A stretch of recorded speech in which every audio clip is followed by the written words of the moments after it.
Bonjour à tous, bienvenue dans ce débrief de la première partie du championnat du monde d'échecs 2021 entre le Norvégien Magnus Carlsen et le Russe Jan Nepomniachtchi. Je suis Sylvain Raveau, maître Fidj, joueur de club depuis 1996 et entraîneur professionnel depuis 2003. Je me suis fixé la mission de vous faire un débrief vidéo de chaque partie de ce championnat du monde, n'excédant pas 15 minutes. Si je dépasse, je recommence l'enregistrement. Ceux qui connaissent un peu ma chaîne, ma propension à déborder allègrement quand un sujet m'intéresse, et quoi de plus passionnant qu'un championnat du monde, comprendront à quel point la tâche va être ardue. Mais il existe énormément de ressources un peu partout sur internet, en anglais, en français ou dans plein d'autres langues, aussi bien en live qu'en différé.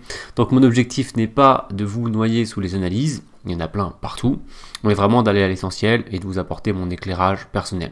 On parlera aussi pas mal de l'aspect psychologique qui a une grande importance dans ces matchs. Pour vous mettre tout de suite dans l'ambiance, surtout pour ce premier débrief, je vous mets aussi un petit diaporama avec quelques photos. Voilà, donc, photos trouvées sur le Flickr de la FIDE, Fédération internationale des échecs. Donc pour cette première ronde, j'ai vu qu'il y avait des photos d'Eric Rosen et de Niki Riga. Alors avant de regarder ce qui s'est passé dans cette première partie, une courte introduction au match. Notez que si vous voulez avoir plein d'infos sur le match ainsi que sur les parties, n'hésitez pas à aller sur le site Europe Échecs. Vous avez l'article de présentation du match et il y aura un article par partie. Pour comprendre l'engouement autour d'un match de championnat du monde, il faut le replacer dans son contexte. Il s'agit du 48e match de championnat du monde d'échecs. Le premier a eu lieu entre Stanit et Zukertort en 1886. Le nombre de champions du monde est très réduit, seulement 16 champions du monde, de Wilhelm Stanitz à Magnus Carlsen. Pour devenir champion du monde, il faut réussir à battre le tenant du titre. C'est ce que va essayer de faire le Russe Jan Nepomniachtchi dans ce match prévu en 14 parties lentes. S'il y a égalité après les 14 parties, il y aura des partages en rapide et, si nécessaire, en blitz. Si l'histoire des championnats du monde vous intéresse, j'ai publié au printemps une vidéo intitulée 132 ans d'histoire des championnats du monde en 30 minutes. Je mets le lien dans la description.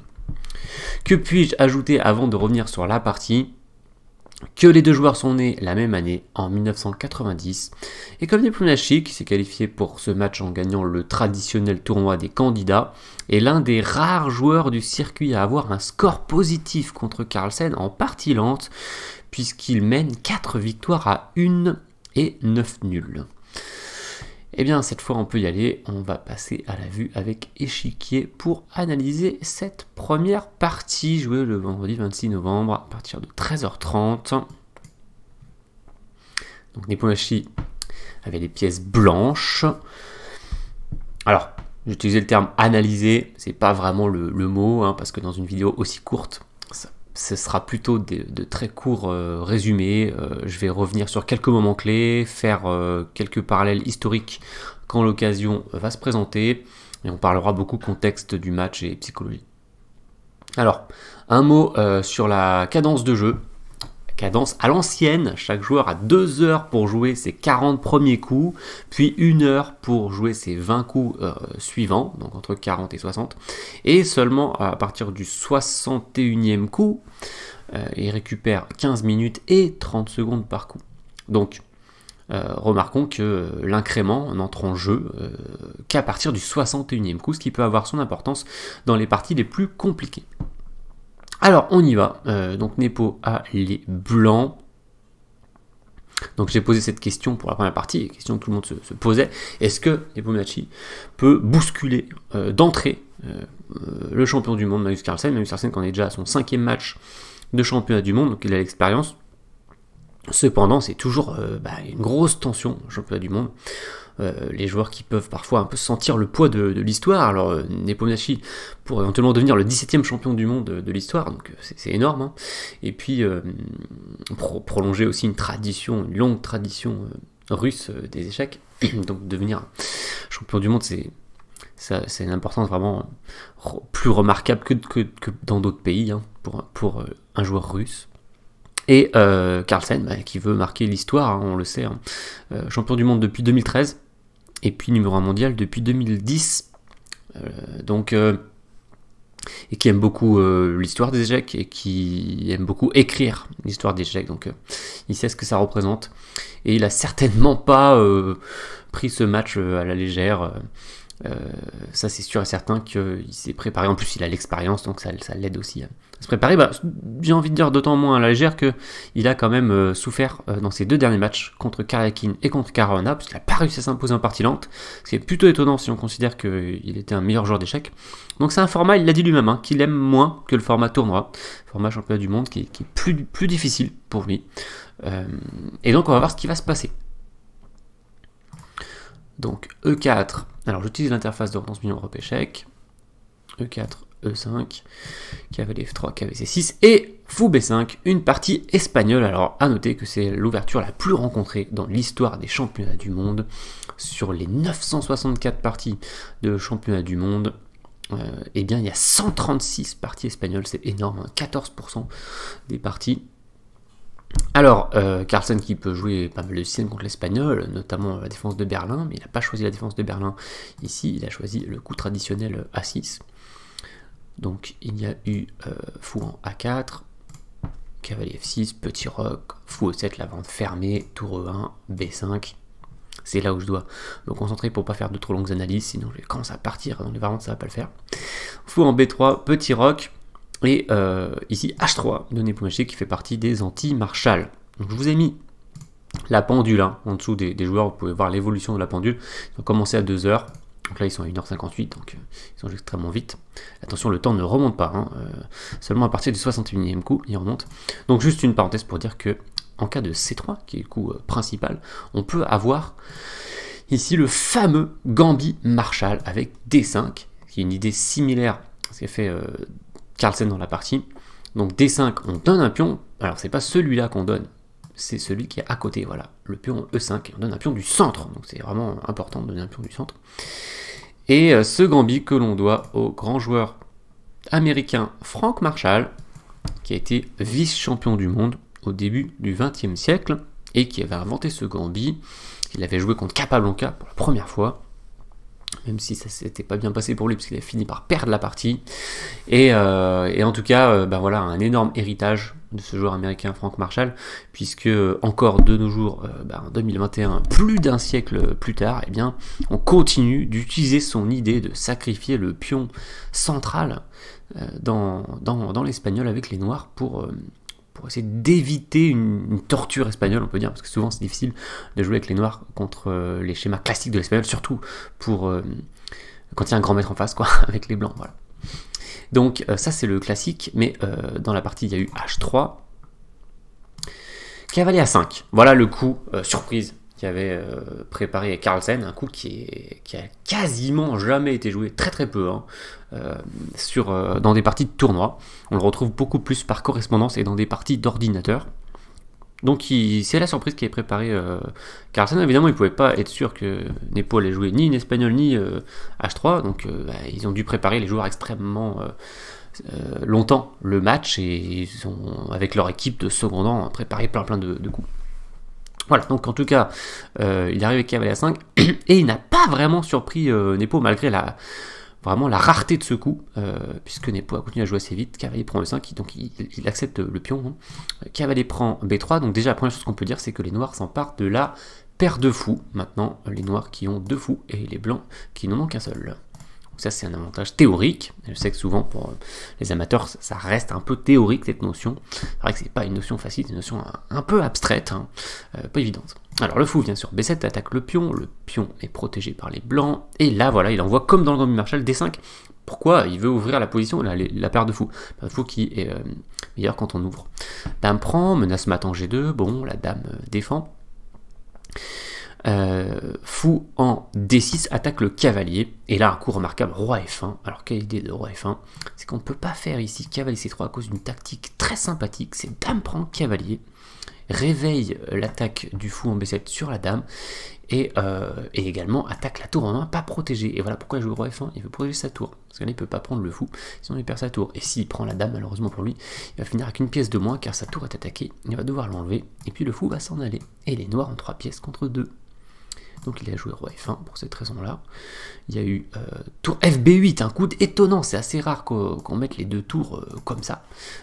Plutôt un placement, on peut dire, limite suspect ici pour les deux tours.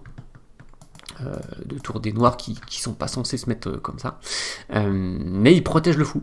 Voilà, du coup, il garde cette idée de dame prend maintenant. En conséquence de quoi, Nepomniachtchi a échangé les dames. Voilà, fou en D2, parce que là, il y avait une menace désagréable de cavalier B4 qui risquait d'arriver. Fou D2, pion C5. Donc, tout ça a été joué assez vite par Carlsen, puisque vous voyez qu'il a 1h53 à la pendule. Et pour 1h42, il a joué assez vite, lui aussi, tout de même, parce qu'on est au 16e coup. Et là, les deux joueurs ont commencé à vraiment réfléchir. Elle a réfléchi un quart d'heure, plus d'un quart d'heure sur cavalier F3, Nepomniachtchi. La tour qui vient sur D8, une réflexion de 20 minutes du champion du monde. Cavalier C3, cavalier B4, un moment important de la partie. Et une thématique qui peut vous servir, le cavalier qui fait la pression sur le petit escalier de pions ici. C'est désagréable pour les blancs, les pions ici qui se font attaquer par le cavalier, on ne peut pas facilement enlever. Il faut mettre une tour en C1 pour protéger, ce qu'il a fait. Les noirs qui mettent tour à C8. À noter qu'il aurait pu prendre sur F3 pour créer cette structure de pion qui va arriver seulement plus tard dans la partie. Pour l'instant, il pense que c'est mieux de garder sa paire de fous. C'est une grande question ici pour les noirs, mais la première chose que je voudrais dire, c'est que vous avez vu que Nepomniachtchi autorise, et c'était même le cas avant, quand il a mis sa dame sur F3, les noirs auraient aussi pu faire dame pour F3, échanger les dames et créer les pions doublés, mais il n'a pas peur de cette structure de pion. Elle est pas belle. Ça c'est vrai, vraiment elle est pas belle de pion isolé, double isolé, un isolé, mais elle est complètement jouable. Voilà. Donc tour C1, tour à C8, cavalier 2, cavalier C6, fou E3, cavalier E7, et là Nepomniachtchi qui va faire une erreur importante de la partie, il fait fou F4 pour enlever la paire de fous. C'est la logique, mais Carlsen qui comprend que c'est le moment de modifier la position, modifier le rapport matériel. Alors, il faut préciser avant ça que les blancs ont un pion de plus. Ici, c'est le pion sacrifié par Carlsen au début. Donc ils ont une majorité à 4 ici contre 3. Mais c'est une majorité difficile à mettre en route. Faut avancer. Et puis en plus, les pions doublés, ça facilite pas vraiment l'avancée de la majorité. Et il y a la paire de fous en face. Et ça, c'est ce que Carlsen a prévu. Il veut équilibrer la partie avec la paire de fous. Voilà. En fou F4, eh bien, Carlsen comprend que c'est le moment de prendre. Alors ce fou qui, normalement, son travail, c'est défendre le pion. C'est pour ça qu'on ne peut pas facilement non plus l'échanger. Mais il comprend que c'est le moment. Donc il échange. Pion prend. Fou prend. Cavalier prend. Tour C6. Tour E1. Cavalier F5. Et voilà le type de position qu'il voulait avoir. Donc c'est la tour qui défend latéralement le pion à 6. S'il y a les tours blanches qui doublent, il peut défendre lui aussi 2 fois avec ses tours sur la 6e, pas de problème. Et puis regardez les pions doublés, ici isolés, plus le pion isolé, qui sont potentiellement sous le feu de la tour, qui peut coulisser sur la 6e rangée. Le cavalier qui est sur une case forte, ici, il peut difficilement être enlevé par les blancs. Et puis ces pions, toujours la même chose, qui ont du mal à avancer, et il ne peut pas trop avancer ici, parce qu'il a le pion en prise. Donc très dur pour les blancs d'avancer. C3, cavalier H4 attaque le pion, tour E3, vous voyez les temps, à peu près 50 minutes chacun. Roi F8, peut-être Carlsen aurait pu jouer G6 pour mettre un peu plus de pression, mais il n'a jamais pu mettre une très grosse pression dans cette partie. Il a essayé, il a pas mal réfléchi à partir de là justement pour essayer de poser des problèmes. Il adore ce type de position, Carlsen, poser des problèmes à son adversaire, avec pas grand chose sur l'échiquier, ici 2 tours, un cavalier. Nepomniachtchi qui joue un coin un peu apprécié, cavalier E1, il peut faire juste roi E2 pour défendre ses pions. Cavalier E1 se met un peu en difficulté, un très joli coup de Carlsen qui va reculer son beau cavalier, pourtant on peut se dire un cavalier magnifique ici. Et bien non, il a compris qu'il pouvait faire encore mieux, il va le remettre sur G7 pour le remettre sur E6, il va libérer son pion F par la même occasion qui pourrait créer quelque chose. Tour en E4, pion en F5, tour en E3, cavalier E6, bon, il s'est pas passé des choses incroyables, il s'est passé juste un truc intéressant ici, il s'est passé B4 de Magnus Carlsen, et il espère que ce pion avance afin de récupérer la case D4 pour le cavalier qui viserait les pions depuis la case D4. Nepomniachtchi qui va bien réagir, il va activer son roi, tour B8, roi D2, BC, BC, tour prend B3, Roi C2. Bon, je vois que la vidéo commence à arriver à 15 minutes. Bon, tant pis. Pour la première, on va dire que j'aurais fait un léger dépassement et que j'essaierai de m'améliorer pour les prochains. Mais je pense que j'ai pas été trop redondant, donc je vais pas recommencer l'enregistrement. Je pense qu'il était correct. On a bientôt fini la partie. Il y a eu tour B7. Ici, à noter qu'il ne pouvait pas doubler parce qu'il se prenait une petite tactique comme ça de déviation. Il ne peut pas reprendre sinon il perd sa tour. Donc il est revenu simplement. Et H4 bien joué pour essayer de retenir les pions qui auraient pu à un moment commencer à avancer. Et puis avec un espoir peut-être un jour pour les noirs qu'un pion passé sur la colonne H, ce serait un danger.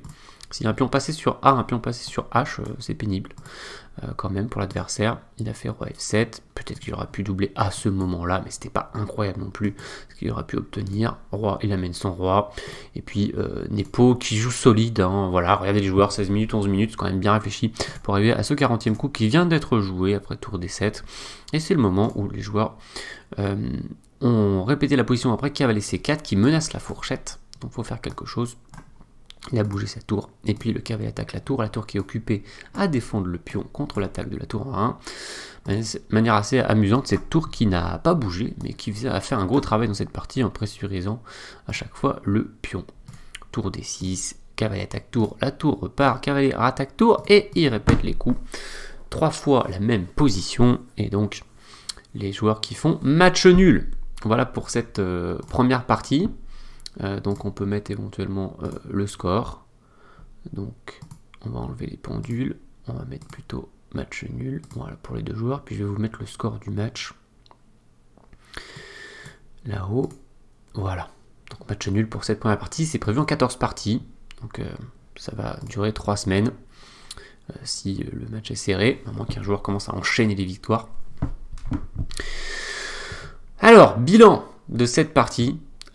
Pour moi, la déclaration du jour, c'est celle de Nepomniachtchi. À la question comment vous sentez-vous après cette première partie de championnat du monde, il a répondu comme quelqu'un qui a fait nul avec les blancs.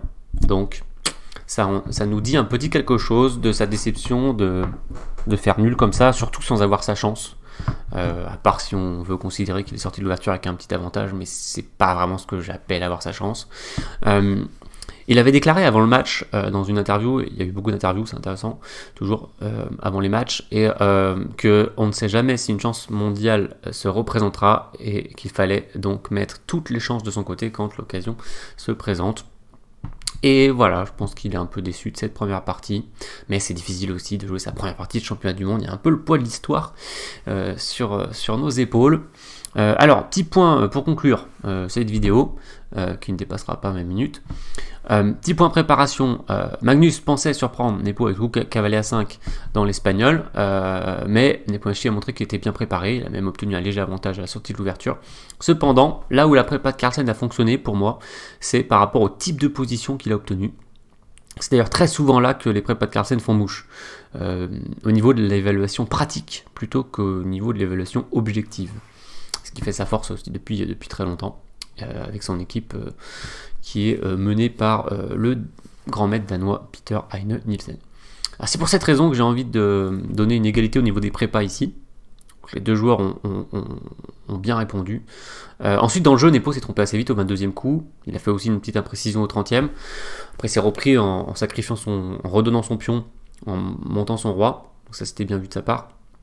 Mais vous voyez, à la fin, d'un point de vue purement théorique, c'était plus les noirs qui pouvaient presser parce qu'ils ont récupéré leur pion et la structure des blancs est mauvaise sur l'aile dame. J'ai envie de dire, heureusement que la position de Nepo à la base était avantageuse parce qu'il a tout dilapidé. Et on pouvait même se demander à un moment si Carlsen n'allait pas pouvoir jouer pour la victoire. Dans les faits, ça n'a pas été concrètement le cas. Donc, conclusion de la journée, pour moi, favorable pour Carlsen, car c'est nul sans souffrir avec les noirs. Presque la promesse de presser pour plus qu'une nulle, et petite domination dans le jeu. Maintenant, bien sûr, on veut voir la deuxième partie pour voir comment ça va se passer, quand Carlsen va avoir les blancs. Je rappelle que sur ces 25 dernières parties de championnat du monde, Carlsen n'en a gagné qu'une seule. On s'attend à mieux de la part du champion du monde. Rendez-vous ce samedi à 13h30 pour le coup d'envoi de la deuxième partie, que vous pouvez suivre sur l'interface de retransmission Europe Échec que j'ai utilisé dans ce débrief. Merci à Europe Échec, merci à Lampion pour les visuels utilisés dans cette vidéo, merci de votre attention et à demain pour le débrief de la deuxième partie. Ciao!